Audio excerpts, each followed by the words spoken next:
আবারও প্রশ্ন করতে চাইলে করতে পারেন, পাল্টা প্রশ্ন করতে চাইলে করে ফেলেন, আমরা আপনাকে ভালোবাসি। স্যার, আমি অধ্যয়ের ব্যাপারে শিওর নই। কোনো সমস্যা নেই, আমি আপনার সমালোচনা করছি না, প্রশ্নটা করেন।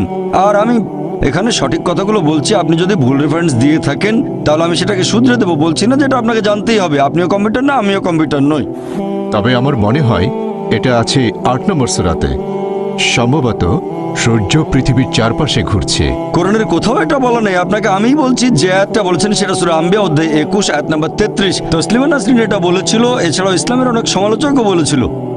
অধ্যায় 8 মানে সূরা আনফালের কোথাও বলা হয়নি যে সূর্য ঘুরছে, কোনো আয়াতেই বলছে না সূর্য ঘুরছে। এর কাছাকাছি যে আয়াতটা পাবেন, যদি আরবি না জানেন তাহলে কোরআনের অনুবাদ পড়েন, এটা সূরা আম্বিয়া। আপনার রেফারেন্সটা ছিল কাছাকাছি, মাত্র 11টা আয়াতের পার্থক্য। আপনার রেফারেন্সটা ছিল সঠিক, অধ্যায় নাম্বারটা সেটা 21, তবে আয়াতটা 22 নাম্বার ছিল না, সেটা ছিল 33। আপনার কাছে কোরআন আছে? না, অধ্যায় নম্বর 21 আয়াত 22, ঈশ্বর বিশ্ব জগৎকে নিয়ন্ত্রণ করেন। আচ্ছা, আরেকটা, ঈশ্বর মহাবিশ্বকে নিয়ন্ত্রণ করেন। এখন আমি আপনাকে বলি, বিজ্ঞান এখনো এতটা উন্নত হয়নি যে আল্লাহ সুবহানাহু ওয়া তাআলা সম্পর্কে কিছু জানাতে পারবে। একটা লেকচার দিয়েছিলাম, is the Quran God's word, সেখানে বৈজ্ঞানিকভাবে প্রমাণ করেছি যে আল্লাহ সুবহানাহু ওয়া তাআলা আছেন। ভলান্টিয়ারদের অনুরোধ করবো ওনাকে একটা ভিডিও ক্যাসেট দিতে। ভাই আশরাফকে অনুরোধ করছি, আপনি ভলান্টিয়ারদের বলেন আমি আপনাকে গিফট করব একটা video cassette, is the Quran God's word. সেখানে বেশ কিছু বৈজ্ঞানিক বিষয় নিয়ে আমি বলেছি, আর আমি প্রমাণ করেছি বিজ্ঞান দিয়ে যে আল্লাহ সুবহানাহু ওয়া তাআলা অবশ্যই আছেন। তাই আজকের বিজ্ঞান আর সেরা বিজ্ঞানীরা ঈশ্বরকে তারা বাদ দিচ্ছেন না, তারা ঈশ্বরের নকল রূপগুলো বাদ দিচ্ছেন। লা ইলাহা, তারা আল্লাহকে বাদ দিচ্ছেন না, বরং ঈশ্বরের নকল রূপগুলোকে তারা বাদ দিচ্ছেন। লা ইলাহা ইল্লাল্লাহ। বুঝলেন? পৃথিবীর সেরা বিজ্ঞানীরা এটা বলছেন। তারা সবাই ঈশ্বরে বিশ্বাস করেন, বেশিরভাগ, কেউ কেউ হয়তো বিশ্বাস করে না, তবে বেশিরভাগ বিজ্ঞানী মানেন একজন সৃষ্টিকর্তা অবশ্যই আছেন। বিশ্বজগৎ কিভাবে সৃষ্টি হয়েছে? বর্তমানের বিজ্ঞান আমাদের বলছে যে এই বিশ্বজগৎ কিভাবে সৃষ্টি হয়েছে। কিভাবে? বিগ ব্যাং এর মাধ্যমে। ঠিক? হ্যাঁ, খুব ভালো, বিগ ব্যাং। আর বর্তমানের বিজ্ঞান বলে যে একেবারে প্রথম দিকে ছিল বিন্দু, পুরো বিশ্বজগৎ, তারপর সবকিছু আলাদা হয়ে গেল, একটা বিস্ফোরণ, সেখান থেকে হলো গ্যালাক্সি, তারপর হলো নক্ষত্র, বিভিন্ন গ্রহ, চাঁদ, সূর্য, আমাদের এই পৃথিবী। এটাকেই বলা হয় বিগ ব্যাং। আমরা এই বিগ ব্যাং সম্পর্কে কবে জানতে পেরেছি? 20 বছর, 30 বছর, 40 বছর আগে। ঠিক? হ্যাঁ, ঠিক। আল্লাহ পবিত্র কোরআনে বলেছেন সূরা আম্বিয়া অধ্যায় নম্বর 21 আয়াত নম্বর 30, আল্লাহ 1400 বছর আগে বলেছেন, আল্লাহ বলেছেন যে অবিশ্বাসীরা কি এটা দেখে না আকাশমণ্ডলী আর পৃথিবী ওতপ্রোতভাবে মিশেছিল? অবিশ্বাসীরা কি দেখে না আন্না সামাওয়াতি ওয়াল আরদা, যে আকাশমণ্ডলী ও পৃথিবী মিশেছিল, আমি তাদের পৃথক করে দিলাম? তাহলে আল্লাহ বলছেন আকাশ আর পৃথিবী একসাথে ছিল, আমি তাদের আলাদা করে দিলাম। বিজ্ঞানীরা এখন এই বিগ ব্যাং সম্পর্কে বলছেন, আর কোরআন 1400 বছর আগেই সেটা সংক্ষেপে বলেছে। এ কথা কে বলতে পারেন? বিজ্ঞান তো সে সময় উন্নত ছিল না। কে? আমাদের স্রষ্টা। এভাবে পুরো একটা লেকচার দিয়েছি। আপনি আমার ভিডিও ক্যাসেট দেখেন, কোরআন অ্যান্ড মডার্ন সায়েন্স আর is the Quran God's word. ইনশাআল্লাহ যদি আপনি খোলা মন নিয়ে দেখেন তাহলে আপনিও এটা মানবেন, আল্লাহ একজন আর তিনি বিশ্বজগতের স্রষ্টা। ধন্যবাদ। আপনি যে কোনো প্রশ্ন করতে পারেন, আমার কখনোই খারাপ লাগবে না। আমি জানি আপনার কথা পরস্পর বিরোধী না হলেও কোনো সমস্যা নেই, এটা আমার কাজ, আমি একজন দায়ী, এটা আমার পেশা। আমার সমালোচনা করতে পারেন, কোরআনের সমালোচনা করতে পারেন, আমার বয়স কম, এগুলো আমি নিতে পারবো, আলহামদুলিল্লাহ, কোনো সমস্যা নেই। আমি কখনোই বিরক্ত হব না, আপনি যে কোনো প্রশ্ন করতে পারেন, কোনো সমস্যা নেই। এখন প্রশ্ন করলেন যে আমি যখন লেকচার দিচ্ছিলাম বলেছিলাম শুধু আনন্দের জন্য আমরা পশু হত্যা করব না, খেলার জন্য। শিকার করে কোনো পশুকে হত্যা করবেন না, কোনো উদ্দেশ্য ছাড়া নয় যে শিকার করে মজা পেলেন। এখন আমরা ননভেজ শুধুমাত্র স্বাদের জন্য খাই তা নয়, খাই বেঁচে থাকার জন্য। যদি বলেন পশু পাখির মাংস খাবেন না, তাহলে তো শাকসবজিও খাবেন না, তখন খাবো কিভাবে, বাঁচবো কিভাবে, আমরা বাঁচবো কিভাবে? তাহলে একটু পরিষ্কার করি, যেটা আবশ্যিক আমি সেটার কথা বলছি না, কিন্তু ধরেন একটি পশুর মাংস সুস্বাদু, আর শুধুমাত্র আমার ভালো লাগার জন্যই পশুটাকে হত্যা করছি। হয়তো খিদে লেগেছে, এটা কি পাপ হবে? যদি খাবার জন্য হয়, স্বাদ ভালো হলে কোনো সমস্যা নেই, আপনাকে তো খেতে হবে। খাবার না খেলে বাঁচতে পারবেন না, খাবার না খেলে টিকে থাকতে পারবেন না। তাই ঈশ্বর বলেছেন, এটা আছে মনুস্মৃতিতে অধ্যায় 5 অনুচ্ছেদ নম্বর 30, কিছু প্রাণীকে সৃষ্টি করা হচ্ছে খাদক হিসেবে, আর কিছুকে আমি খাদ্য। মনুস্মৃতির ব্যাপারে জানতে চাচ্ছি না, আমি তো পড়েছি। তবে আমি এটা জানতে আগ্রহী না।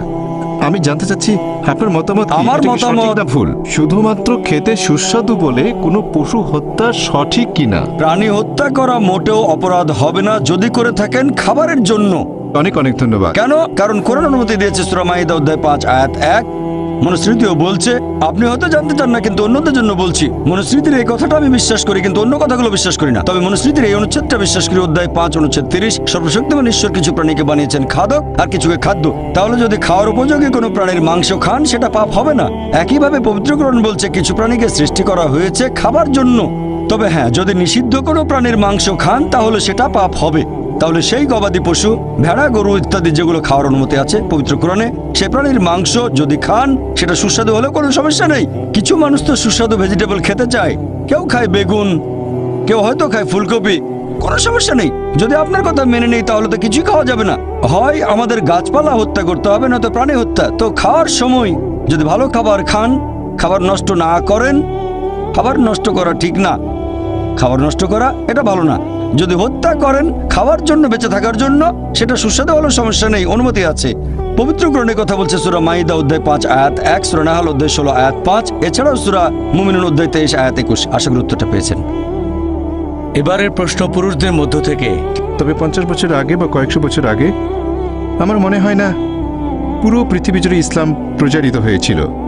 ঠিক আপনি বললেন ঈশ্বরের সাথে অন্য কাউকে শরীক করা হলো সবচেয়ে বড় পাপ। তবে একজন লোক হয়তো পৃথিবীর এক প্রান্তে জন্মেছে, সে হয়তো মানে দেবতা শিব অথবা বিষ্ণুকে অথবা যীশু খ্রিস্টকে, সে তখন মনে করে যে এটা ঈশ্বর। এখন সেও কি কোনো পাপ করছে? ভাই খুব সুন্দর প্রশ্ন করেছেন যে পৃথিবী তো অনেক বড়, ইসলাম এসেছে মাত্র 1400 বছর আগে আপনার মতে, আর মানুষ তো ইসলাম সম্পর্কে জানতো না। কারো কাছে ঈশ্বর ছিল শিব, কারো কাছে ব্রহ্মা। এখানে সমস্যা কোথায়? কেউ মানে যীশু খ্রিস্ট হলেন ঈশ্বর, সমস্যা কোথায়? আমি কম্পারেটিভ রিলিজিয়নের একজন ছাত্র, পবিত্র কোরআন বলছে এটা ঠিক না, এমনকি হিন্দু ধর্মগ্রন্থ বলছে, খ্রিস্টানদের ধর্মগ্রন্থ, যীশু ঈশ্বরকে নয় প্রসঙ্গে বলেছি, খ্রিস্টানদের ধর্মগ্রন্থ বলছে এটা ঠিক না। তাহলে খ্রিস্টানরা উপাসনা করে কেন? আগামীকাল কেউ আপনাকে ঈশ্বর বলবে অথবা আমাকে ঈশ্বর বলবে, সেটা কি মেনে নেব? আসলে যেটা ভুল সেটা তো ভুলই। এখন ব্রহ্মা সম্পর্কে বলি, ঈশ্বরকে যদি ব্রহ্মা বলেন অথবা শিব হলেন ঈশ্বর, আপনারা খেয়াল করলে দেখবেন এই কথাগুলো আছে ঋগ্বেদে। ঋগ্বেদ গ্রন্থ নম্বর 2 অনুচ্ছেদ 1 পরিচ্ছেদ 3, সর্বশক্তিমান ঈশ্বরকে 33টি আলাদা নামে ডাকা হয়েছে শুধুমাত্র ঋগ্বেদে গ্রন্থ 2 অনুচ্ছেদ 1। তার একটা হচ্ছে ব্রহ্মা। ব্রহ্মা অর্থ সৃষ্টিকর্তা। সৃষ্টিকর্তার আরবি করলে হবে খালিক। আমাদের মুসলিমদের কোনো আপত্তি থাকবে না যদি কেউ বলে সর্বশক্তিমান ঈশ্বর খালিক, সৃষ্টিকর্তা বা ব্রহ্মা। কিন্তু কেউ যদি বলে ব্রহ্মা হলেন সর্বশক্তিমান ঈশ্বর যার 4টা মাথা, প্রত্যেক মাথায় একটা মুকুট, আমরা মুসলিমরা এই কথায় প্রবল আপত্তি জানাবো। এছাড়াও আপনি যাচ্ছেন যজুর্বেদের বিরুদ্ধে। অধ্যায় 32 অনুচ্ছেদ 3 বলা হয়েছে न तस्य प्रतिमा अस्ति। মহান ঈশ্বরের কোনো প্রতিমূর্তি নেই। বিষ্ণুর ব্যাপারও এক। বিষ্ণু মানে পালনকর্তা। এই পালনকর্তা বা রক্ষাকর্তা শব্দটাকে যদি আরবি করেন সেটা হবে রব। আমাদের মুসলিমদের কোনো আপত্তি নেই যদি কেউ সর্বশক্তিমান ঈশ্বরকে বলে রব বা পালনকর্তা বা রক্ষাকারী বা বিষ্ণু। কিন্তু যদি কেউ বলে বিষ্ণু হলেন সেই ঈশ্বর যিনি সাপ দিয়ে তৈরি আসনে করে ঘুরে বেড়ান, 4টা হাত আছে, একটা হাতে চক্র, বাম হাতে শাঁখ, গরুর নামে একটা পাখির পিঠে চড়ে বেড়ান, আমরা মুসলিমদের প্রবল আপত্তি জানাবো। এছাড়াও আপনি যাচ্ছেন শ্বেতাসূত্র উপনিষদের বিরুদ্ধে। অধ্যায় নম্বর 4 অনুচ্ছেদ 19 বলা হয়েছে न तस्य प्रतिमा अस्ति। ঈশ্বরের কোনো প্রতিমূর্তি নেই। তাহলে ভাই যদি কিছু মানুষ ভুল জিনিস মেনে চলে, এমন ব্রহ্মাকে মানে যার কোনো প্রতিমূর্তি নেই, আর তার সাথে যদি কাউকে শরীক না করে, কোনো সমস্যা নেই। আপনার প্রশ্ন নিয়ে বলি যে মানুষ হয়তো ইসলামের কথা জানে না। আমার লেকচার আগেও বলেছি যে ইসলাম কোনো নতুন ধর্ম নয় যেটা এসেছে 1400 বছর আগে।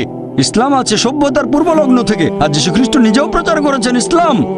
যিশু বলেছেন আমার ইচ্ছা নয়, গসপেল অফ জন অধ্যায় 5 অনুচ্ছেদ 30, আমার ইচ্ছা নয় পিতার ইচ্ছা পূরণ করি। যদি কেউ বলে আমার ইচ্ছা নয় সর্বশক্তিমান ঈশ্বরের ইচ্ছা, সে মুসলিম। তাহলে যীশু খ্রিস্ট বা ইসলাম ছিলেন একজন মুসলিম। ঈশ্বরের কাছে আত্মসমর্পণ ছাড়া কিছুই প্রচার করেননি। এই কথাগুলো আরবি করলে হবে ইসলাম। আদম আলাইহিসসালাম আল্লাহর কাছে আত্মসমর্পণ বাদে আর কিছুই প্রচার করেননি। নূহ নবী আল্লাহর কাছে আত্মসমর্পণ বাদে কিছুই প্রচার করেননি। মুসা নবী আল্লাহর কাছে আত্মসমর্পণ বাদে কিছুই প্রচার করেননি। যীশু খ্রিস্ট আল্লাহর কাছে আত্মসমর্পণ বাদে কিছুই প্রচার করেননি। সবাই শান্তিতে থাকুন, কথাটার আরবি করলে হবে ইসলাম। মুহাম্মদ সাল্লাল্লাহু আলাইহি ওয়াসাল্লাম হলেন সর্বশেষ ও চূড়ান্ত নবী। তিনি শুধুমাত্র মুসলিম বা আরবদের জন্য আসেননি। আল্লাহ পবিত্র কোরআনে বলেছেন সূরা আম্বিয়া অধ্যায় 21 আয়াত নম্বর 107, وما أرسلناك إلا رحمة للعالمين। আমি তো তোমাকে প্রেরণ করছি কেবল মানুষ জাতির প্রতি রহমত হিসেবে, পৃথিবীর সব মানুষের প্রতি রহমত হিসেবে, সকল সৃষ্টির প্রতি রহমত হিসেবে, পুরো বিশ্বজগতের প্রতি রহমত হিসেবে। সেজন্য এটা প্রত্যেক মুসলিমের দায়িত্ব। আমার লেকচারের শেষে পবিত্র কোরআনের একটা আয়াত বলেছিলাম, সূরা আলে ইমরান অধ্যায় 3 আয়াত 110 বলা হয়েছে প্রত্যেক মুসলিমের দায়িত্ব হচ্ছে ইসলামের বাণী প্রচার করা অন্যদের কাছে। আর আল্লাহ পবিত্র কোরআনে বলেছেন সূরা ফুসিলাত অধ্যায় 41 আয়াত নম্বর 53, আল্লাহ বলেছেন سنريهم آياتنا في الآفاق وفي أنفسهم حتى حتى يتبين أنه الحق. তাদের জন্য আমার নিদর্শনগুলো ব্যক্ত করব দিগন্ত রেখার সবচেয়ে দূরবর্তী এলাকায় এবং তাদের নিজেদের মধ্যে, যতক্ষণ তাদের কাছে স্পষ্ট না হয় এটাই সত্য। পৃথিবীতে কিছু মানুষ হয়তো থাকে অনেক দূরে কোনো জায়গায়, আর তারা ইসলামের কথা শুনেনি আপনার মত অনুযায়ী। আল্লাহ বলেছেন যে তিনি তার সত্যের বাণী পৌঁছে দেবেন প্রত্যেক মানুষের অন্তরে দিগন্ত রেখার নিদর্শন দিয়ে তাদের নিজেদের মধ্যে। তাহলে আমাদের স্রষ্টা আল্লাহ সুবহানাহু ওয়া তাআলা নিজেই এই বাণী পৌঁছে দেবেন, স্রষ্টার কাছে আত্মসমর্পণের বাণী পৌঁছে দেবেন। তাই আমরা দায়িত্ব পালন না করলেও বাণীগুলো ঠিকই পৌঁছে যাবে। তখন সেটা প্রত্যাখ্যান করলে আপনি ক্ষতিগ্রস্ত হবেন। যদি গ্রহণ করেন তাহলে পরীক্ষায় পাশ করবেন। আশা করি উত্তরটা পেয়েছেন। এবারের প্রশ্ন মহিলাদের মধ্য থেকে। আসসালামু আলাইকুম রহমতুল্লাহি ও বারাকাতুহু। আল্লাহ জানেন মানুষ পাপই করবে। যদি তাদের আবার পৃথিবীতে পাঠানো হয় দোজখের আগুনের স্মৃতিটা মুছে দিয়ে, এখন আল্লাহ কেন পৃথিবীর সব মানুষকে দেখালেন না যে তারা পরকালে জীবনে এরকম শাস্তি পাবে? তাহলে মানুষ সবকিছু নিজের চোখে দেখে আল্লাহকে ভয় করত আর সঠিক পথে চলতো। বোন খুব সুন্দর প্রশ্ন করেছেন যে আমরা যদি পরকালের জীবনে দোজখের আগুন সত্যি সত্যি দেখতে পেতাম, সবাই তাহলে বিশ্বাস করত আর কেউ খারাপ কাজ করত না। কিন্তু আল্লাহ তাদের ফিরিয়ে নিয়ে স্মৃতি মুছে ফেলবেন না, কারণ তাহলে তারা আবার একই ভুল করবে। আল্লাহ তাদের এখানে দেখাচ্ছেন না কেন? খুব সুন্দর প্রশ্ন বোন। আল্লাহ এখানেও কিছু নিদর্শন দেখান। আল্লাহ পবিত্র কোরআনে বলেছেন দোজখের আগুন সম্পর্কে, কিন্তু অনেকে বলে আরে দোজখে কে যাবে, আগুন তো নাও থাকতে পারে। আমরা মনে করি বেহেশত আবার কোথায়, এ ব্যাপার নিয়ে পরে চিন্তা ভাবনা করবো। আরে এটা বিশ্বাস করি না, যদিও আল্লাহ বলেছেন, তবে আমরা সেটা বিশ্বাস করি না। এরপর ট্রেলার, আল্লাহ আপনাকে ট্রেলার দেখাবেন, মানে হাইলাইটস এখানেই। যেমন ধরেন এইডস, আল্লাহ পবিত্র কোরআনে বলেছেন তিনি আগে শাস্তি দিয়েছেন অনেক জাতিকে, অনেক কম বা সম্প্রদায়কে তিনি পুরোপুরি ধ্বংস করে দিয়েছিলেন কওমে লূত, এছাড়া অনেক কম। এখনকার দিনে আছে এইডস, 80 দশকের শুরু, 80 প্রথম দিকে। এটা একটা শাস্তি, আল্লাহর তরফ থেকে শাস্তি। অ্যাকোয়ার্ড ইমিউন ডেফিসিয়েন্সি সিনড্রোম, এটা একটা শাস্তি। প্রথমে হোমোসেক্সুয়ালদের হলো, তারপর হেটারোসেক্সুয়ালদের হলো, যারা অবৈধ যৌনাচার করেছে। তাহলে দেখতে পাচ্ছি আল্লাহ তার নিদর্শন দেখাবেন, এই সব কিছু নিদর্শন। যেমন ধরেন বসনিয়া, এটা একটা বিপর্যয় বসনিয়ার লোকদের জন্য। দুই দিক থেকেই কিছু মানুষ অন্যায় করেছে, তারা ছিল মুসলিম। তারা কেমন ছিল? বেশিরভাগই ছিল নিয়ম না মানা মুসলিম, ইসলাম সম্পর্কে জানতো না। আল্লাহ বিপর্যয় দিয়েছেন। হয়তো কিছু মানুষ ছিল ভালো, আর আল্লাহ বলেছেন যখন তিনি শাস্তি দেন সেখানে যারা পাপ করেনি তারাও শাস্তি পেতে পারে, তাদের জন্য এটা পরীক্ষা। আল্লাহ যখন কাউকে বিপর্যয়ে ফেলেন সেখানে অনেকে হয়তো পাপী নয়, আল্লাহ পবিত্র কোরআনে বলেছেন এমনকি তারাও বিপর্যয়ে পড়তে পারে, তবে তাদের জন্য এটা পরীক্ষা, তাদের জন্য পরীক্ষা। বোন এখন পৃথিবীতে কি ঘটছে দেখেন, কি ঘটছে বসনিয়াতে, তারপর অন্যান্য দেশে দেখেন, ইরাকে কি ঘটছে, এসবই হচ্ছে পরীক্ষা। কিন্তু আমরা এখানে কি করছি? আমরা বলি এটা তো বসনিয়াতে ঘটেছে, ভারতে কিছু হয়নি। ঘটনা ঘটেছে গুজরাটে, মাদ্রাজে কিছুই হয়নি। এই সবই নিদর্শন বোন। আল্লাহ এভাবে ট্রেলার দেখাচ্ছেন। আর আপনারা যদি এই বইটা পড়েন, সর্বশেষ ও চূড়ান্ত আসমানি কিতাব পবিত্র কোরআন, তাহলে জানতে পারবেন তিনি আমাদের স্রষ্টা, একমাত্র তার ইবাদত করা উচিত। আর তিনি আমাদের যা দেন তাতে আমরা বলবো আলহামদুলিল্লাহ। আশা করি উত্তরটা পেয়েছেন। স্যার, আমি জানতে চাচ্ছি আপনার নাম প্লিজ? মোহাম্মদ ইসাক। কোনো অমুসলিম আছেন মহিলাদের মধ্যে? আচ্ছা ঠিক আছে ভাই, আপনি প্রশ্ন করে যান। পৃথিবী জুড়ে বিশেষ করে মুসলিমরা শাস্তি পাচ্ছে সব জায়গায়, বসনিয়াতে, কাশ্মীরে, ইরাকেও। আপনি আপনার লেকচারে বললেন পৃথিবীতে আমরা মানুষরা শাস্তি পেতে পারি। এখন ব্যাপারটা কি এরকমও হতে পারে যে তারা পৃথিবীতে শাস্তি পাবে, আবার আখিরাতেও তারা শাস্তি পেতে পারে? ভাই আপনি প্রশ্ন করলেন যে মুসলিমরা সব জায়গাতে শাস্তি পাচ্ছে, বসনিয়াতে শাস্তি পাচ্ছে, তারপর পৃথিবীর অন্যান্য দেশেও আমরা এখানে শাস্তি পাচ্ছি, আবার আখিরাতেও শাস্তি পাবো। যদি কেউ হয়ে থাকে সত্যিকারের মুসলিম, সত্যিকারের মুসলিম মানে, মুসলিম শব্দের মানে কি? আব্দুল্লাহ জাকির সুলতান নয়, মুসলিম মানে আল্লাহর কাছে আত্মসমর্পণ যে করে। সত্যিকারের মুসলিমের জন্য এই বিপর্যয় হচ্ছে একটা পরীক্ষা, এটা কোনো শাস্তি নয়। সবচেয়ে বেশি বিপর্যয় এসেছে নবীগণের উপর, সেজন্য আখিরাতে তারা পাবেন জান্নাত। তবে আপনি যদি শুধু নামে মুসলিম হন, হতে পারে আপনার নাম আব্দুল্লাহ, জাকির, মোহাম্মদ ইত্যাদি, আপনি শুধু নামে মুসলিম তবে আল্লাহর নির্দেশ মেনে চলেন না, তাহলে জীবনে শাস্তি পেতে পারেন, আর পরকালের শাস্তি অবশ্যই পাবেন। কারণ আল্লাহ পবিত্র কোরআনে বলেছেন সূরা আলে ইমরান অধ্যায় 3 আয়াত 185, कुल्लु नफ्सिन जायकातुल मौत। জীব মাত্রই মৃত্যুর স্বাদ গ্রহণ করবে, আর তোমাদের কর্মফল কিয়ামতের দিন পূর্ণমাত্রায় দেওয়া হবে। শাস্তির অংশবিশেষ এখানে পেতে পারেন, আর বাকিটা আখিরাতে। শাস্তির অংশবিশেষ বসনিয়ার যে ঘটনা সেটা অংশবিশেষ, বাকিটা আখিরাতে, চূড়ান্ত বিচার পরকালে। অথবা আপনি বিপর্যয়ে পড়তে পারেন, আল্লাহ হয়তো আপনার পরীক্ষা নিচ্ছেন এখানে, আর আখিরাতে পাবেন জান্নাত। তাহলে আল্লাহর আদেশগুলো মেনে চললে সত্যের পথে থাকবেন, যাই ঘটুক না কেন আপনি বলবেন আলহামদুলিল্লাহ। আশা করি উত্তরটা পেয়েছেন। লেকচার শুনতে এসেছি আর আপনার যুক্তিগুলো সব মেনে আপনার নাম নিয়েছি। আর পেশা বলুন। মুর্তুজা, আমার নাম মুর্তুজা আর আমি MBA পড়ছি। আমার একটা ছোট প্রশ্ন আছে। আপনি এই লেকচারে বললেন যে আল্লাহ তাআলা জানেন যে প্রত্যেক মানুষ ভবিষ্যতে কোন কোন কাজ করবে। আমরা আমাদের ভবিষ্যতে কি করব? এই পৃথিবী কেন সৃষ্টি হয়েছে? আমি কোথায় পৌঁছাবো? আমি পরের মুহূর্তেও কি করব সেটা আগে থেকেই ঠিক, তাই না? এখন পরীক্ষার শব্দটা কি এখানে সঠিক? কারণ আমরা যখন পরীক্ষা দেওয়ার কথা বলি যুক্তির সাথে, তাহলে পরীক্ষা এমন একটা জিনিস যার ফলাফল আগে জানা যায় না। এখন আমরা যখনই পরীক্ষার শব্দটা বলি সেখানে ফলাফল অজানা, তাহলে এটা কি সঠিক? কারণ যদি এটা জানা থাকে, আল্লাহ জানেন এর ফলাফলটা কি হবে, আমাদের প্রত্যেকের কি হবে, আর আমরা কে কোথায় যাব, তাহলে আমরা এখানে এসেছি কেন? স্যার আপনার আরেকটু প্রশ্নটা বুঝতে পেরেছি। একবার একটা প্রশ্ন প্লিজ। না, এই প্রশ্নটাই শেষ করতে চাই। প্রশ্নটা কমপ্লিট করবেন। হ্যাঁ, আর ছোট একটা লেকচার ধরেন দিয়ে ফেললেন। আপনি একজন বিজ্ঞানী, আপনি কেন একটা গবেষণা করবেন কিন্তু আপনি জানেন ফলাফলটা কি, তাহলে এখানে এই গবেষণা করার প্রয়োজন কি? ভাই আপনি প্রশ্ন করলেন, ইনশাআল্লাহ অমুসলিম ভাই বোনদের প্রশ্ন করার সুযোগ দেন। আমরা অমুসলিমদের প্রশ্নের উত্তর দিতে চাই। ভলেন্টিয়ারদের বলবো অমুসলিমদের সামনে নিয়ে আসেন। কোনো অমুসলিম থাকলে আপনারা লাইন ভেঙে সামনে আসেন, আমাকে প্রশ্ন করতে পারেন, আমরাও সেটা চাই। ভাই মুর্তজা প্রশ্ন করলেন, যখন কোনো একটা পরীক্ষা নেওয়া হয় ফলাফল আগে থেকে জানা থাকে না, ফলাফল জানা থাকলে পরীক্ষা হলো কোথায়? একটা সায়েন্টিফিক টেস্টের রেজাল্ট আগে জানা থাকে না, রেজাল্ট আগে জানলে পরীক্ষাটা হলো কোথায়? সুন্দর প্রশ্ন। কেউ আল্লাহকে পরীক্ষা করবে না, আল্লাহ সব ফলাফল জানেন, তবে আল্লাহ এই পরীক্ষাটা দিচ্ছেন না, পরীক্ষা দিতে হবে আমাদের।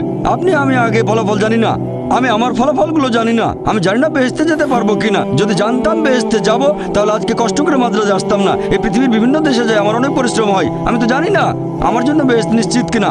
যদি জানতাম নিশ্চিত বেহেশতে যাব তাহলে খালি খালি কেন ডাক্তারি ছেড়ে দিয়ে দাওয়া দেবো?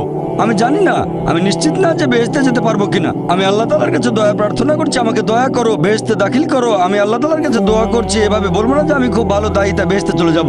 যে মানুষটা পরীক্ষা দিচ্ছে সে আগে থেকে ফলাফল জানে না। আপনি জানেন না বেহেশতে যাবেন না দোজখে, আমিও জানি না, তবে আল্লাহ জানেন। আমি আমার লেকচারে একটা উদাহরণ দিয়েছিলাম। একজন টিচার যখন পরীক্ষা নিচ্ছেন, অনেক সময় টিচার ফলাফলটা অনুমান করতে পারেন।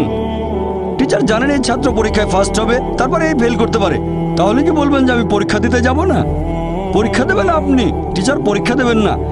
এখন বিজ্ঞানী যখন কিছু গবেষণা করেন, সেই বিজ্ঞানী আগে থেকে ফলাফলটা জানেন না, সেজন্য তিনি গবেষণা করেন। আল্লাহ সুবহানাহু ওয়া তাআলা কোনো বিজ্ঞানী নন, আমাদের নিয়ে গবেষণাও করছেন না, এটা ভুল ধারণা। আল্লাহ আমাদের নিয়ে এক্সপেরিমেন্ট করছেন না। আল্লাহ সুবহানাহু ওয়া তাআলা আমাদের স্রষ্টা, বিশ্বজগতের স্রষ্টা। তিনি দুনিয়াতে সৃষ্টি করেছেন আমাদেরকে, এই মানুষকে, যাদের রয়েছে স্বাধীন ইচ্ছা। তিনি জানেন। এখন তিনি আমাদের এই পৃথিবীতে জীবন দিয়েছেন, কারণ যদি তিনি এভাবে আমাদের পরীক্ষা না করেন তাহলে শেষ বিচারের দিনে আপনি আল্লাহ তাআলাকে প্রশ্ন করবেন, আমাকে কেন দোজখে পাঠালেন? যদি আল্লাহ দোজখে পাঠান, এটা আল্লাহ জানেন, আমি জানি না, তাহলে এটা পরীক্ষা। আর আমি আমার লেকচারে বলেছি যে আল্লাহ সুবহানাহু ওয়া তাআলা সুবিচার করেন। এখানে আল্লাহ কোনো রকম পরীক্ষা দিচ্ছেন না, আমাদেরকে আল্লাহর কোনো প্রয়োজন নেই।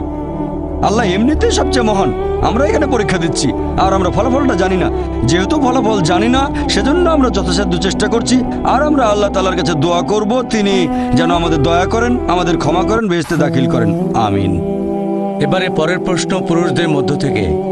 আমার নাম শক্তিবেল, MIT-তে বিটেকের ছাত্র। স্যার, আপনি বললেন ঈশ্বর বলেছেন আমি সব পাপ ক্ষমা করব, কিন্তু আমার সাথে শরিক করাকে ক্ষমা করব না। শুধুমাত্র ইসলামের অনুসারীরা আল্লাহকে মেনে চলে, আর অন্যান্য ধর্ম যেমন হিন্দুইজমে আমরা আল্লাহকে মেনে চলছি না। তাহলে আপনার দৃষ্টিতে আমরা পাপী? ভাই প্রশ্ন করলেন যে আল্লাহ যে কোনো অপরাধ ক্ষমা করতে পারেন যদি তিনি চান। এমন না যে ক্ষমা করবেনই, এমন না যে আল্লাহকে বিশ্বাস করলে আপনি যে কোনো পাপ করতে পারেন। তিনি চাইলে অবশ্যই ক্ষমা করতে পারেন, তবে শিরক করার অপরাধ কখনো ক্ষমা করবেন না। এখন অমুসলিমরা আল্লাহকে বাদ দিয়ে অন্য কারো উপাসনা করে। আল্লাহ মানে সত্যিকারের একজন ঈশ্বর, তাকে যে কোনো নামে ডাকতে পারেন। আল্লাহ কোরআনে বলেছেন সূরা ইসরা অধ্যায় 17 আয়াত নাম্বার 110, কুলিদুল্লাহ আবিদুর রহমান আইয়ামা তাদুফাল আল আসমাউল হুসনা। তোমরা তাকে আল্লাহ নামে ডাকো অথবা রহমান, যে নামেই ডাকো সকল সুন্দর নাম সমূহ তো তারই, তবে নামটা হতে হবে সঠিক।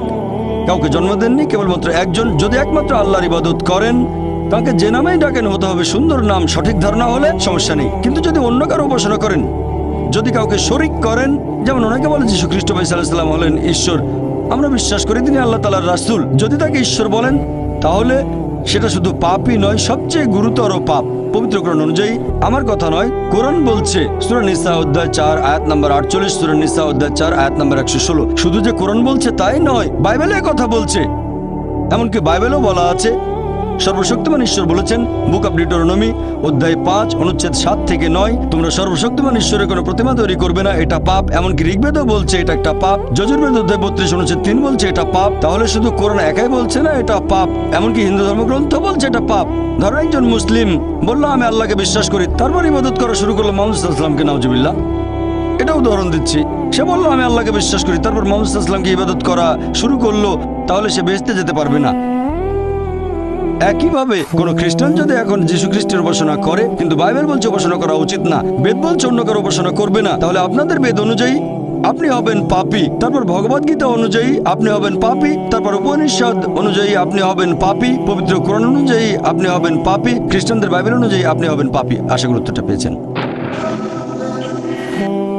আপনার লেকচারটা আমার খুব ভালো লেগেছে।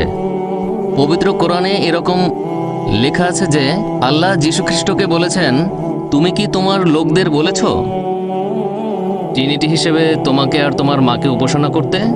তাহলে এখানে বোঝা যাচ্ছে কোরআন বিশ্বাস করে মেরি আর যীশু ট্রিনিটির অংশ। খ্রিস্টানরা এরকম বিশ্বাস করে না। ভাই খুব সুন্দর প্রশ্ন করেছেন যে পবিত্র কোরআন বলছে যীশু খ্রিস্ট কখনোই বলেননি যে তোমরা আমাকে অথবা আমার মাকে উপাসনা করো, আর কোনো খ্রিস্টানই মা মেরিকে ঈশ্বর মনে করে না। ভাই খ্রিস্টান ধর্ম সম্পর্কে আপনার জ্ঞানটা সীমিত।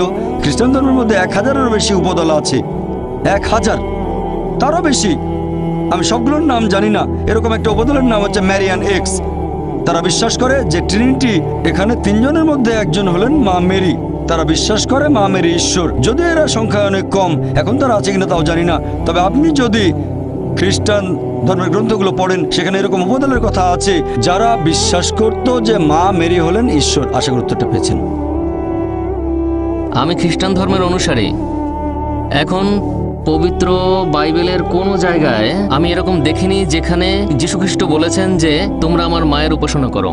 এ ব্যাপারে আপনি কি বলেন? ভাই বললেন আপনি নিয়ম মানা খ্রিস্টান, আর আপনি বাইবেলে কোথাও পাননি যেখানে যীশুখ্রিস্ট তার মা মেরিকে উপাসনা করতে বলেছেন।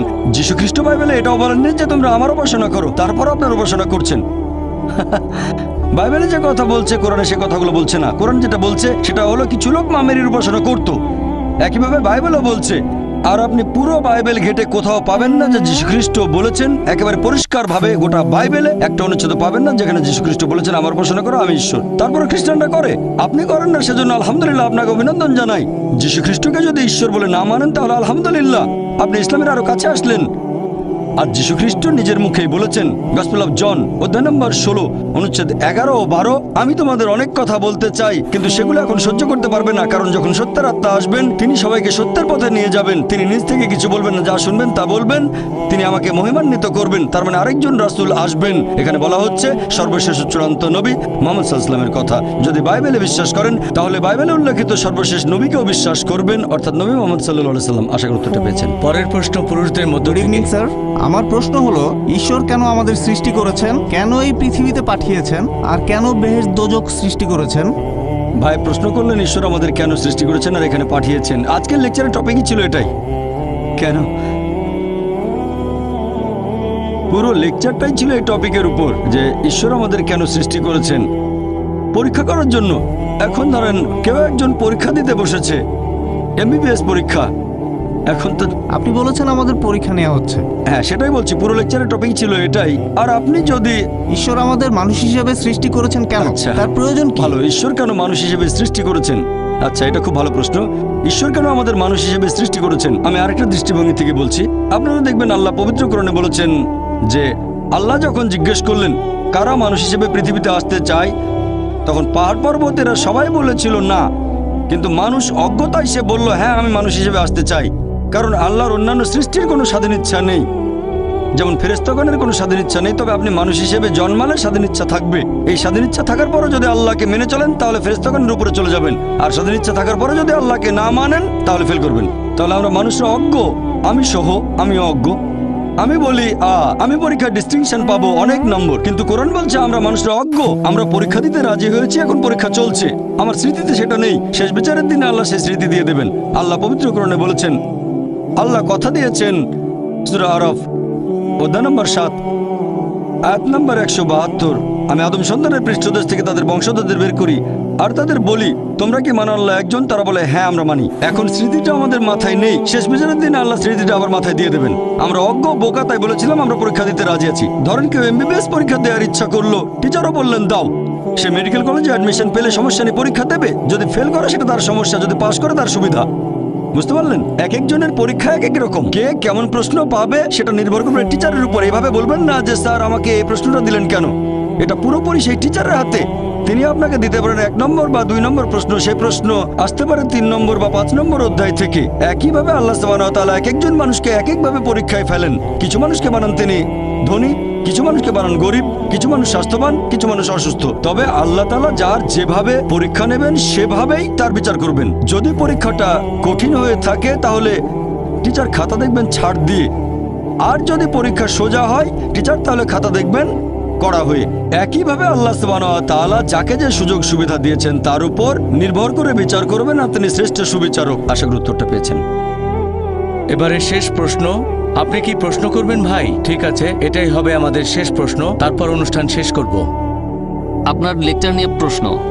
আপনি এক জায়গায় বলেছিলেন যে ফেরেশতাদের স্বাধীন ইচ্ছে নেই, কিন্তু পবিত্র কোরআনে সূরা বাকারাতে আমি পড়েছি যে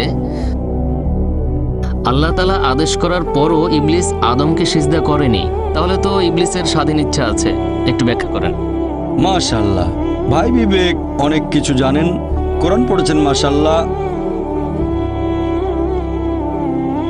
ভাই বিবেক পবিত্র কোরআন পড়েছেন, আর আপনার কথা মানছি যে সূরা বাকারা, আপনি কোরআনের একটা আয়াত বললেন, সূরা বাকারা অধ্যায় 2 আয়াত 34, আল্লাহ বলেছেন আমি ফেরেশতাদের বললাম সিজদা করো, সবাই সিজদা করলো শুধু ইবলিস বাদে। এই কথা শুধু সূরা বাকারা নয়, কোরআনে সব মিলিয়ে অন্তত 7 বার বলা হয়েছে। সূরা আরাফ অধ্যায় নম্বর 7, সূরা হিজর অধ্যায় 15, সূরা কাহাফ অধ্যায় 18, একই কথা। আমি ফেরেশতাদের বললাম সিজদা করো, সবাই সিজদা করলো শুধু ইবলিস বাদে। সেখানে ইবলিস আপত্তি জানালো। তাহলে এখান থেকে আমরা বুঝতে পারছি যে ইবলিস, কোরআনের অনুবাদ পড়লে বুঝবেন, আপনি মনে করছেন ইবলিস ফেরেশতাদের মধ্যে একজন, অনেকে মনে করে। তবে যদি দেখেন সূরা কাহাফ অধ্যায় 18 আয়াত 50 বলা হয়েছে যে আমি ফেরেশতাদের বললাম সিজদা করো, তারা সবাই সিজদা করলো শুধু ইবলিস বাদে, আর ইবলিস জিনদের একজন। বুঝলেন? তাহলে ইবলিস হলো জিন। এখন বলতে পারেন ভাই জাকির 7 আয়াতে আল্লাহ ফেরেশতাদের বলছেন সিজদা করো, সবাই সিজদা করলো ইবলিস বাদে, বোঝানো হচ্ছে ইবলিস একজন ফেরেশতা। কোরআন বলছে ইবলিস জিন। এটা পরস্পর বিরোধী। ঠিক, পরস্পর বিরোধী, কারণ এটা অনুবাদ। আরবি ভাষায় একটা নিয়ম আছে যাকে বলা হয় তাগলিবের নিয়ম। তাগলিব মানে সংখ্যাগরিষ্ঠদের কথা বলা হলে সংখ্যালঘুদের কথা না বলা হতে পারে। যেমন ধরেন এক জায়গায় 99 জন ডাক্তার আর একজন ইঞ্জিনিয়ার, আমি যদি বলি সব ডাক্তার উঠে দাঁড়ান, তার মানে সে ইঞ্জিনিয়ারও দাঁড়িয়েছে। কারণ তাগলিবের নিয়ম অনুযায়ী আরবি ব্যাকরণের সংখ্যাগুরুর কথা বলা হলে সংখ্যালঘুর কথা বলা হয় না। এভাবে বলতে হবে না যে সব ডাক্তার আর একজন ইঞ্জিনিয়ার দাঁড়ালেন। তবে বাংলা ভাষায় যদি বলি সব ডাক্তার উঠে দাঁড়ালেন, তার মানে সব ডাক্তার দাঁড়িয়েছেন কিন্তু ইঞ্জিনিয়ার না। পবিত্র কোরআনে কোথাও বলা হয়নি যে ইবলিস একজন ফেরেশতা, কোথাও না। আমরা কোরআনের অনুবাদ পড়ছি আর আরবি ব্যাকরণটা জানি না, সেজন্য আমরা মনে করি, অনেক মানুষও এরকম মনে করে থাকে। তবে কোরআন পরিষ্কার করেছে সূরা কাহাফ অধ্যায় 18 আয়াত 50 যে ইবলিস হচ্ছে জিন, আর মানুষের মতো জিনদেরও স্বাধীন ইচ্ছা আছে। তাহলে সেখানে ফেরেশতাগণের মধ্যে একজন জিনও উপস্থিত ছিল, সে ছিল ইবলিস। তখন খুব ধার্মিক ছিল, তবে সে উদ্ধত যে কেন আমি আদমকে সিজদা করবো, সে তো মাটি দিয়ে তৈরি, আমি তৈরি আগুন থেকে। উদ্ধত, এ কারণে সে আল্লাহকে অমান্য করেছিল। ইবলিস হচ্ছে জিন। এখন জিন এবং মানুষের স্বাধীন ইচ্ছা আছে, তারা আল্লাহকে অমান্য করতে পারে। ইবলিসও আল্লাহকে অমান্য করেছিল, এজন্য তাকে বিতাড়িত করা হয়েছে। আর সে হলো সবচেয়ে বড় শয়তান। সে এখন মানুষকে প্রলুব্ধ করতে চায় যারা আল্লাহর পথে আছে, আর সে চায় মানুষ যেন আল্লাহ তাআলাকে স্মরণ না করে। আশা করি উত্তরটা পেয়েছেন। আমরা এবারে, আমি শুধু একটা কথা বলবো স্যার। কিন্তু আমাদের স্যার সময় তো মাত্র শেষ। 1 মিনিট স্যার, প্রশ্ন না স্যার, আচ্ছা মাত্র 1 মিনিট স্যার, 1 মিনিট স্যার, 1 মিনিটে আমি কথাটা বলে শেষ করব। ঠিক আছে, বলেন তাড়াতাড়ি। আমি মোহাম্মদ খাজা মুনির, রিটায়ার্ড অফিসার, মাদ্রাজ ইউনিভার্সিটি। আসসালামু আলাইকুম হাজি ডাক্তার জাকির নায়েক সাহেব। ওয়ালাইকুম আসসালাম রহমতুল্লাহ বারাকাতুহু। স্যার আপনি বললেন যে বোম্বেতে ইন্টারন্যাশনাল ইসলামিক স্কুল চালু করেছেন। আমি অনুরোধ করব আপনি এরকম স্কুল তো আমাদের চেন্নাই সহ পুরো ভারতেই চালু করতে পারেন, কারণ এরকম স্কুল এখনকার দিনে খুবই প্রয়োজন। ধন্যবাদ স্যার। ভাই আপনি আমাদের জমি দিয়েছেন, প্রয়োজনীয় টাকাও দিয়েছেন, ইনশাল্লাহ স্কুল চালু করব। ভাই ও বোনেরা, সবাইকে অনেক অনেক ধন্যবাদ। শুক্রিয়া, জাজাকাল্লাহ। ভাই একটা প্রশ্ন করেছেন যে একটা পিঁপড়া মারাও অন্যায়, যদিও পিঁপড়া ক্ষতিকর হতে পারে, কিন্তু আরো বৃহৎ দৃষ্টিতে দেখতে গেলে মুসলমানরা যা করে তা হলো গরু এবং অন্যান্য পশু হত্যা করে। ওনার মতে মুসলমানরা অনেক বেশি গরুর মাংস, খাসির মাংস ইত্যাদি খায়। তো এটা কি অন্যায় নয়? কারণ গীতা, বাইবেল, কোরআন সব জায়গায় বলা আছে যে আপনাকে সকল প্রাণীর প্রতি দয়া দেখাতে হবে, কিন্তু এটা করা হচ্ছে না। ভাই যে প্রশ্নটা করলেন যে একটা পিঁপড়া মারাও অন্যায় এবং জীবন্ত প্রাণী মারাও অন্যায়, তো কেন মুসলিমরা মাংস খায়, গরু, খাসি ইত্যাদি, এটা কি অন্যায় নয়? আমাদের কি দয়া দেখানো উচিত নয়? আমি ভাইয়ের প্রশ্নের প্রথম অংশের সাথে একমত এবং এটা বুঝি যে তিনি ইংরেজি বুঝতে পারেন, যদিও বলতে পারেন না। আমাদের মধ্যে অনেক লোক আছেন যারা ইংরেজি বুঝতে পারেন, যদিও বলতে পারেন না, বাংলাতে প্রশ্ন করেন। তা আমার মনে হয় বাংলাতে বললেও ভাই বুঝবেন, যদিও তিনি ইংরেজিতে প্রশ্নটা করেননি কারণ তিনি তামিল ভাষাতে বেশি সাবলীল। হত্যার ব্যাপারে যে কোনো প্রাণীকে বিনা কারণে হত্যা করা অন্যায় ইসলাম ধর্মে। এমনকি ইসলামেও কোনো জীবন্ত প্রাণীকে অপ্রয়োজনে হত্যা করা পাপ। এ বিষয়ে একটা হাদিস আছে। নবী বলেছেন, যখন এক লোক বনে আগুন জ্বালাচ্ছিল, নবী বললেন, এখানে আগুন জ্বালানোর কারণে এখানে পিঁপড়া আছে। অন্য জায়গায় জ্বালানোর মানে হচ্ছে নবী নিজেও চিন্তিত ছিলেন যে বনে আগুন জ্বালালে পিঁপড়া মারা যেতে পারে। তিনি সেই সাহাবাকে জায়গা বদলাতে বললেন যাতে পিঁপড়া না মারা যায়। এবার আপনার মূল প্রশ্নে আসি, কেন মুসলিমরা মাংসাশী প্রাণী হত্যা করে, মাংস খায় ইত্যাদি। প্রথমে আমি আপনাকে বলবো যে একজন মুসলমান 100 ভাগ নিরামিষী হয়েও একজন খাঁটি মুসলমান হতে পারেন। মাংস খাওয়াটা আবশ্যিক নয় ইসলামে, কিন্তু যেহেতু আমাদের সৃষ্টিকর্তা আল্লাহ সুবহানাহু ওয়া তাআলা অনুমতি দিয়েছেন মাংস খাওয়ার জন্য, কেন তা আমরা খাবো না?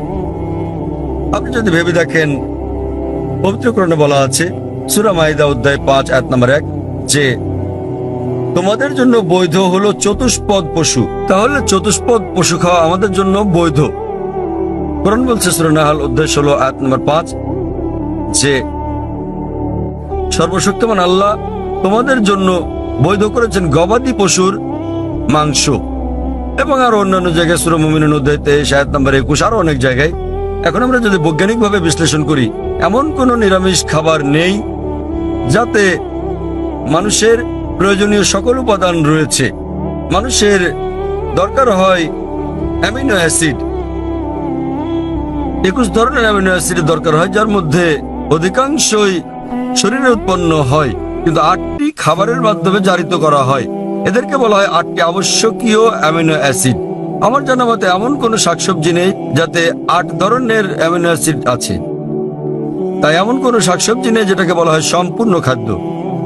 সুতরাং এগুলো আমিষ জাতীয় খাবার থেকেই সংগ্রহ করতে হবে। আপনি যদি আরো বিশ্লেষণ করে দেখেন, আমিষ জাতীয় খাবার এটা পুষ্টিকর, ভিটামিন কে তে ভরপুর। আর আরো গভীরভাবে দেখলে যদি আপনি দেখেন, তৃণভোজী প্রাণীদের দাঁত, গরু, ছাগল, ভেড়া, তাদের দাঁত সমান। তারা শুধু শাকসবজি খায়, শুধু ঘাস খেতে পারে, মাংস খেতে পারে না। আপনি যদি মাংসাশী প্রাণীদের দাঁতগুলো দেখেন, বাঘ, সিংহ, নেকড়ে, চিতা, তাদের সবার সুচালো দাঁত আছে, কুকুরের দাঁতের মতো। এই প্রাণীদেরকে বলা হয় মাংসাশী প্রাণী। তারা শুধু মাংস খায়, তারা শাকসবজি খায় না। আপনি যদি মানুষের দাঁতগুলো ভালো করে দেখেন, আয়নার সামনে গিয়ে, মানুষের আছে সমান দাঁত, আবার সুচালো দাঁতও আছে। যদি সর্বশক্তিমান ঈশ্বর চাইতেন যে আমরা শুধু শাকসবজি খাবো, তাহলে কেন তিনি আমাদের এই সুচালো দাঁত দিলেন? কেউ বলতে পারেন কেন? কারণ সর্বশক্তিমান ঈশ্বর চান যে আমরা দুটোই খাই, মাংসও খাই, শাকসবজিও খাই। মাংস, তিনি যদি চাইতেন যে আমরা শুধু শাকসবজি খাবো, তাহলে তিনি কেন সুচালো দাঁত দিলেন? আবার আপনি যদি মানুষের পরিপাকতন্ত্রটাকে বিশ্লেষণ করে দেখেন, এটা উভয় খাদ্যই হজম করতে পারে, সবজি এবং আমিষ জাতীয় খাবার। তৃণভোজী প্রাণীদের পরিপাকতন্ত্র, গরু, ছাগল, ভেড়া, এরা শুধু শাকসবজি জাতীয় খাবারই হজম করতে পারে, মাংস হজম করতে পারে না। আবার মাংসাশী প্রাণীদের পরিপাকতন্ত্র দেখেন, সিংহ, বাঘ, নেকড়ে শুধু মাংসই হজম করতে পারে, শাকসবজি হজম করতে পারে না। কিন্তু মানুষের পরিপাকতন্ত্রে আছে ক্ষুদ্রান্ত্র এবং বৃহদান্ত্র। এটা উভয় খাদ্য হজম করতে পারে, সবজি আবার আমিষ জাতীয় খাবার, মাংস জাতীয় খাবার। সর্বশক্তিমান ঈশ্বর যদি চাইতেন আমরা খাঁটি নিরামিষী হই, কেন তিনি আমাদের এমন পরিপাকতন্ত্র দিলেন যা উভয় খাদ্য হজম করতে পারে? কিন্তু এটাই স্বাভাবিক। তো আপনি ভেবে দেখেন যে সর্বশক্তিমান ঈশ্বর মানুষকে এমন ভাবে সৃষ্টি করেছেন যেন তারা সবজিও খেতে পারে আবার মাংসও খেতে পারে, নিরামিষ এবং আমিষও। আর অনেক লোকেরই ভুল ধারণা একটা আছে যে অধিকাংশ ধর্মই আমিষ জাতীয় খাবার খেতে নিষেধ করেছে। আবার হিন্দুদের অনেকেই একটা ভুল ধারণার শিকার। তারা মনে করেন যে হিন্দুত্ববাদ আমিষ জাতীয় খাদ্য খাওয়া নিষেধ করে থাকে। আসলে আপনি যদি হিন্দু ধর্মগ্রন্থগুলো পড়েন, যদি পড়েন মনুস্মৃতি অধ্যায় নম্বর 5 অনুচ্ছেদ 30, এতে আছে ঈশ্বর কিছু প্রাণীকে সৃষ্টি করেছেন খাওয়ার জন্য আর কিছু প্রাণীকে খাদ্য হওয়ার জন্য। তাই যারা খাবার হিসেবে তৈরি প্রাণী খেয়ে থাকেন তারা কোনো পাপ করছেন না। আবার মনুস্মৃতিতে উল্লেখ আছে অধ্যায় নম্বর 5 অনুচ্ছেদ 39, সর্বশক্তিমান ঈশ্বর প্রাণীদের সৃষ্টি করেছেন উৎসর্গ করার জন্য। তা যদি এই প্রাণীদেরকে খেয়ে থাকেন কোনো পাপ করছেন না। মনুস্মৃতি অধ্যায় 5 অনুচ্ছেদ 41 আছে যে উৎসর্গের প্রাণীদেরকে হত্যা করা কোনো পাপ নয়। হিন্দু ধর্মের গ্রন্থগুলোতে এরকম অনেক উক্তি আছে যেখানে আমিষ জাতীয় খাবার খাওয়ার কথা বলা হয়েছে। আপনি যদি পড়েন মহাভারত অনুশাসন পর্ব অধ্যায় 88, যুধিষ্ঠির যিনি পাণ্ডব ভাইদের মধ্যে সবার বড়, তিনি ভীষ্মকে জিজ্ঞেস করলেন যে যজ্ঞতে অর্থাৎ পূজাতে আমরা কি উৎসর্গ করতে পারি যাতে আমাদের পূর্বপুরুষেরা সন্তুষ্ট হবেন। ভীষ্ম উত্তর দিলেন যে যজ্ঞতে পূজাতে তুমি যদি লতাপাতা গাছপালা দাও তাহলে আমাদের পূর্বপুরুষেরা 1 মাসের জন্য সন্তুষ্ট হবেন। যদি মাছ দাও তাহলে সন্তুষ্ট থাকবেন 2 মাসের জন্য। তুমি যদি তাদের মাংস দাও 3 মাস, যদি খরগোশ দাও তাহলে 4 মাস, যদি ছাগল দাও তো 5 মাস, যদি শূকর দাও 6 মাস, আর যদি হরিণ দাও তাহলে 6 মাস, যদি পাখি দাও 7 মাস। আর এভাবে তালিকাটা বড় হতে থাকে। এরপর বলা আছে যে একটা ষাঁড় যজ্ঞতে দিলে 11 মাস, একটা গরু জবাই করলে পূর্বপুরুষেরা পুরো 1 বছরের জন্য সন্তুষ্ট থাকবেন। আর তুমি যদি একটা গন্ডার উৎসর্গ করো আমাদের পূর্বপুরুষেরা সর্বদাই সন্তুষ্ট থাকবেন। মহাভারতে এই পুরো মেনুটাই দেওয়া আছে। তা যদি বেদ এবং অন্য হিন্দু ধর্মগ্রন্থগুলো পড়েন তাদের ঋষি এবং ধর্মযাজকেরা আমিষ খেয়েছেন, এমনকি গরুর মাংস। কিন্তু অনেক হিন্দুকেই আপনি বলতে শুনবেন যে আমিষ খাওয়া নিষিদ্ধ, কারণ তারা অহিংস আন্দোলনের দ্বারা প্রভাবিত হয়েছেন। আপনারা জানেন জৈন এবং আরো যারা এই অহিংসতে বিশ্বাস করেন তারা বলেন যে জীবিত প্রাণী হত্যা করা নিষিদ্ধ, তাই পশু হত্যা এটা পাপ। আমি এর সাথে একমত যে কোনো প্রাণীকে হত্যা করা বিনা প্রয়োজনে করলে পাপ। কিন্তু আপনি যদি বলেন যে জীবিত প্রাণী হত্যা করা মাত্রই পাপ, তাহলে আমি বলি যে এই যে গাছপালাগুলো আছে এদেরও জীবন আছে। আগে আমরা জানতাম না যে উদ্ভিদের জীবন আছে, তাই তারা বলতো যে গাছ কাটা ঠিক আছে। আজকে আমরা জানি যে এমনকি গাছেরও প্রাণ আছে। তখন তাদের যুক্তি পাল্টে বলে, জাকির ভাই গাছের প্রাণ আছে ঠিকই, কিন্তু গাছ ব্যথা অনুভব করে না, তাই গাছকে হত্যা করা। সবজি খাওয়া আমিষ বা মাংস খাওয়ার তুলনায় অনেক কম অন্যায়। এখন বিজ্ঞানের উন্নতিতে আমরা জানি যে এমনকি গাছেরাও ব্যথা অনুভব করে, কিন্তু তারা যখন কাঁদে আমরা গাছের কান্না শুনতে পারি না, কারণ আমরা প্রতি সেকেন্ডে মাত্র 20 থেকে 20,000 কম্পন তরঙ্গের শব্দ শুধু শুনতে পাই। এর চেয়ে কম বা বেশি আমরা শুনতে পারি না। তাহলে দেখা যাচ্ছে যে গাছেরাও কাঁদে, কিন্তু আমরা গাছের কান্না শুনতে পারি না। গাছে ব্যথা অনুভব করে, বিজ্ঞান আমাদের বলছে। তখন যুক্তি পাল্টে যে হ্যাঁ ভাই জাকির, আমরা বুঝলাম যে গাছেরও প্রাণ আছে, তাদেরও ব্যথা লাগে, কিন্তু ব্যাপারটা হলো যে গাছের 2-3টা ইন্দ্রিয় আছে, প্রাণীদের আছে 5টা ইন্দ্রিয়, তাই প্রাণী হত্যা করা আরো বড় পাপ। তর্কের খাতিরে যদি কথাটা মেনেও নেই যে গাছের 2টো ইন্দ্রিয় 3টি ইন্দ্রিয় আছে, প্রাণীদের আছে 5টি ইন্দ্রিয়, আর সে কারণে প্রাণী হত্যা করা বেশি অন্যায়। তো তাদের কাছে আমার প্রশ্ন যে ধরেন একজন লোক, তার এক ভাই আছে যে হচ্ছে মুখ আর বধির, শুনতেও পারে না বলতেও পারে না। এখন কেউ যদি তাকে গিয়ে মেরে ফেলে, ধরেন আপনার নিজেরই ভাই যে মুখ ও বধির, কথা বলতে পারে না শুনতেও পারে না, এখন কেউ যদি তাকে হত্যা করে, আপনি কি বিচারকের কাছে গিয়ে বলবেন যে হুজুর হত্যাকারীকে কম শাস্তি দিন, কারণ আমার ভাইয়ের 2টো ইন্দ্রিয় কম ছিল, সে বলতে পারতো না শুনতে পারতো না, আপনি কি তাই বলবেন? আপনি বলবেন যে হুজুর হত্যাকারীকে দ্বিগুণ শাস্তি দিন, কারণ আমার ভাই ছিল একজন নিষ্পাপ মাসুম, সে বলতে পারতো না, শুনতেও পারতো না। তো ইসলামে এরকম কোনো বিধান নেই যে কম ইন্দ্রিয় থাকলে কম শাস্তি পাবেন বা বেশি ইন্দ্রিয় থাকলে বেশি শাস্তি পাবেন। কোরআন বলছে যে তোমাদের যে সকল উত্তম জিনিস দেওয়া হয়েছে তোমরা তা ভক্ষণ করো যে পর্যন্ত সেটা বৈধ এবং হালাল অনুমতি আছে। তো ইসলামে পশু জবাইয়ের অনুমতি আছে, শুধুমাত্র খাওয়ার উদ্দেশ্যে বিনা কারণে শিকার করার জন্য, খেলার জন্য এটা নিষিদ্ধ। যেমন বনে আগুন জ্বালালে পিঁপড়া মারা যাবে, তাই নবী বলেছেন এটা করো না। তো যে কোনো জীবিত প্রাণী হত্যা করা নিষিদ্ধ, যদি না এটা খাওয়ার মাধ্যমে জীবন ধারণের জন্য হয়ে থাকে, আর যদি এটা সেই সব অনুমোদিত প্রাণীদের মধ্যে হয়ে থাকে যেগুলোকে আল্লাহ বৈধ করেছেন। যেভাবে মনুস্মৃতিতে বলা আছে, ঈশ্বর কিছু প্রাণীকে করেছেন খাদ্য আর কিছুকে খাদক। যদি আপনি খাওয়ার জন্য প্রাণী হত্যা করেন তাহলে কোনো পাপ করছেন না। আর না হলে এমনিতে আপনি যদি বুঝতে পারেন যদি অমুসলিমরা আমিষ জাতীয় খাবার নাও খায়, আমার তাতে কোনো রকম সমস্যা নেই। কারণ যদি ভারতের প্রত্যেক অমুসলিমই আমিষ খাওয়া শুরু করেন তাহলে গরু ছাগলের মাংসের দাম বেড়ে যাবে। তাই অমুসলিমরা আমিষ না খেলে আমার কিছু যায় আসে না। কিন্তু কেউ যদি অভিযোগ করেন যে প্রাণী হত্যা অন্যায়, সেজন্য আমি উত্তরটা দিচ্ছি। আর না হলে ইসলামে আপনি একজন নিরামিষভোজী হয়েও উত্তম মুসলমান হতে পারেন, কিন্তু যেহেতু আল্লাহ অনুমতি দিয়েছেন আমিষ খাওয়াতে কোনো রকম সমস্যা নেই, যদি এটা অনুমোদিত প্রাণীর মধ্যে হয়ে থাকে। আশা করি উত্তরটা পেয়েছেন। আমরা এটা শেষ প্রশ্ন হিসেবে নেব জাকির ভাই। অমুসলিম বোন, হ্যাঁ আপনি আপনার প্রশ্নটি করুন। அல்லாவால எல்லாம் ஒரு நொடியில செய்ய முடியும், கடவுளால எல்லாம் படைக்க முடியும் அப்படின்னும் போது மக்களை படைக்கிறதுக்கு மட்டும் ஏன் 6 நாள் ஆனது? உலகத்தை படைக்கவும் மக்களை படைக்கிறதுக்கும் 6 நாள் ஆனது சொல்றாங்க. அதனால அது என்னன்னு தெரிஞ்சுக்கணும். আসসালামু আলাইকুম ভাই। তার প্রশ্নটি হলো, যদি সর্বশক্তিমান আল্লাহ যে কোনো কিছুই তৈরি করতে পারেন, কেন তার সমস্ত পৃথিবী তৈরি করতে 6 দিন লাগলো? বোন প্রশ্ন করলেন যে আল্লাহ যদি যে কোনো কিছু সৃষ্টি করতে পারেন তাহলে কেন 6 দিন সময় নিলেন। বোন, আল্লাহ যদি চাইতেন একদিনে সৃষ্টি করতে পারতেন, তখন আপনি বলতেন যে কেন একদিনে তৈরি করেছেন, 6 দিনে কেন নয়? কারণ আল্লাহ 6 দিনে এটা বানাতে চেয়েছেন। কোরআন বলে যে আল্লাহ যা ইচ্ছা করেন তাই সৃষ্টি করতে পারেন। অনেক আয়াত আছে আল্লাহ বলেন কোরআনে, সূরা আলে ইমরান অধ্যায় 3 আয়াত নম্বর 59, إن مثل عيسى عند الله كمثل آدم خلق من تراب ثم قال له كن فيكون। আল্লাহ আদম আলাইহিস সালামকে সৃষ্টি করেছেন যেমন তিনি যীশু খ্রিস্টকে সৃষ্টি করেছেন ধুলো থেকে। তিনি বলেন হও আর তা হয়ে যায়। তো আল্লাহ যখন কিছু সৃষ্টি করতে চান তিনি বলেন হও আর হয়ে যায়। তিনি ইচ্ছে করলেই এটা হয়ে যায়। আল্লাহ যদি ইচ্ছে করেন আপনি 9 মাস পরে জন্মাবেন, তাহলে আপনি 9 মাস পরে জন্ম নেবেন। আল্লাহ যদি চান 1 সেকেন্ডে, তাহলে মাত্র 1 সেকেন্ডেই। তো আল্লাহ চাইলেন যে তিনি কোনো কিছু 6 দিনে সৃষ্টি করবেন, তাই তিনি করলেন। এমন না যে আল্লাহ একদিনে করতে পারতেন না, একদিন কেন 1 সেকেন্ডেও তিনি করতে পারতেন। আল্লাহ চেয়েছেন এটা 6 দিনে বানাতে, সেজন্য 6 দিনে হয়েছে। তো আল্লাহ যাই চান তিনি শুধু বলেন কুন ফায়াকুন, হও আর এটা হয়ে যায়। এই সৃষ্টি জগতে তিনি বলেন হও আর হয়ে গেল।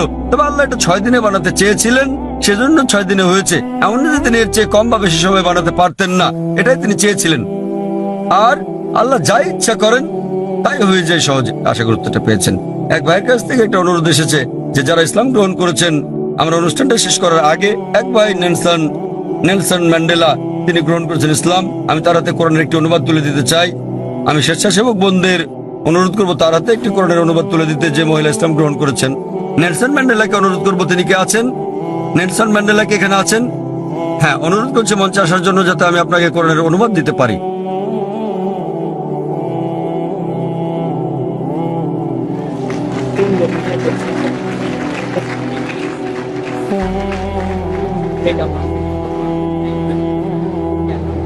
Thank you.